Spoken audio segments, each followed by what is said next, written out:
கடவுள்தான் என்னை இந்த பூமிக்கு அனுப்பி வைத்தார். நான் சோர்வடையாமல் சுறுசுறுப்புடன் இயங்குவதற்கு கடவுள் அளித்த சக்திதான் காரணம் என்று இந்திய பிரதமர் நரேந்திர மோடி தெரிவித்துள்ளார். மக்களவைத் தேர்தல் இறுதிக்கட்டத்தை நெருங்கியுள்ள நிலையில் தனியார் தொலைக்காட்சி ஒன்றிற்கு இந்திய பிரதமர் மோடி பதிலளித்த போதே இவ்வாறு தெரிவித்தார். எப்போதும் சோர்வடையாமல் சுறுசுறுப்பாக பணியாற்றி வருவது எப்படி என்று பிரதமர் மோடியிடம் செய்தியாளர் கேள்வி எழுப்பினார். அதற்கு பிரதமர் மோடி அளித்த பதிலில், நான் எப்போதும் சோர்வடையாமல் பணியாற்றி வருகின்றேன். நான் கடவுளால் இந்த பூமிக்கு அனுப்பப்பட்டவன். நான் சோர்வடையாமல் பணியாற்றுவதற்கு கடவுள் கொடுத்த பரிசுதான் அந்த சக்தி. என் தாயின் மரணத்திற்கு பின்னர் பலவற்றை சிந்தித்து பார்க்கின்றேன். இரத்தமும் சதையும் கலந்த உடல் ரீதியான சக்தி தான் அனைவரையும் இயக்குவதாக நினைத்திருந்தேன். அப்படி இல்லை என்பதை இப்போது உணர்கின்றேன். அவற்றை நான் ஏற்றுக்கொள்ளவும் செய்கின்றேன்.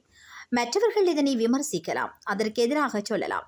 ஆனால் நான் அவற்றை முழுமையாக நம்புகின்றேன். என்னை இந்த பூமிக்கு அனுப்பியதே அந்த கடவுள்தான். ஏதோ ஒரு விஷயத்தை நடாத்த வேண்டும் என்பதற்காக கடவுள் என்னை பூமிக்கு அனுப்பி வைத்துள்ளார். எனக்குள்ள ஆற்றல் சாதாரண மனிதர் பெற்றிருக்கும் ஆற்றல் கிடையாது. கடவுளால் மட்டுமே இத்தகைய ஆற்றலை கொடுக்க முடியும். இவ்வாறு பிரதமர் மோடி அதில் தெரிவித்துள்ளார்.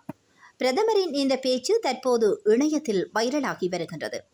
இந்நிலையில் உத்தரப்பிரதேச மாநிலம் பாஸ்தியில் நேற்று மக்களவைத் தேர்தல் பிரச்சாரத்திற்கான வாகன பேரணியில் பிரதமர் மோடி கலந்து கொண்டார். அங்கு நடைபெற்ற கூட்டத்தில் பிரதமர் மோடி பேசுகிற போதும் பாகிஸ்தானிடம் அணுகுண்டு இருக்கிறது, இதனால் அந்த நாட்டுக்கு நாம் பயப்பட வேண்டும் என்று இங்குள்ள கட்சி தலைவர்கள் பயந்து கொண்டிருந்தனர். ஆனால் எதிரிகள் நம் நாட்டை சீண்ட முயன்ற போது அவர்களது நாட்டுக்குள்ளேயே நுழைந்து அவர்களை தாக்கி அளித்தோம். பாகிஸ்தானுக்காக சமாஜ்வாதியும் காங்கிரஸ் கட்சியும் இன்னும் அனுதாபப்பட்டு கொண்டுதான் இருக்கின்றனர். UPயில் 79 தொகுதிகளை இந்தியா கூட்டணி வெல்லும் என்று அகிலேஷ் தாவாப் கூறுகிறார். ஆனால் அது நடக்கப் போவதில்லை. நாட்டு நலனுக்காக பாரதிய ஜனதா கட்சி தலைமையிலான தேசிய ஜனநாயக கூட்டணி அர்ப்பணிப்புடன் செயல்படுகிறது.